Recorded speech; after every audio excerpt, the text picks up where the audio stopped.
தண்ணியெல்லாம் வற்றி வரட்டும். இந்த டைமில் தேங்காய் துருவி சேர்த்துக்கலாம். இதையும் நல்லா கலரி விட்டுக்கலாம். நல்லா கலரி விட்டுட்டு ஸ்டவ் ஆஃப் பண்ணிடலாம்.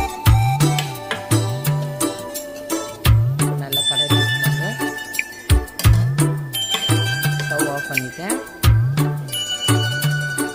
தேங்காய் துருவி போடுறது நிறைய நேரம் சின்ன சின்ன ஆசை சிறகடிக்கும் ஆசை முத்து முத்து ஆசை கீரை முடிந்து வைத்த ஆசை இந்த டைமில் தான்